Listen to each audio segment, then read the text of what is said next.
Yeah, it's coming from my soul. You know what I mean? From my soul.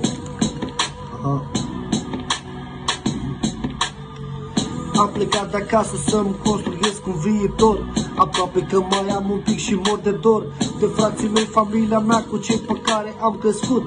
Îi respect pe această cale, îi salut.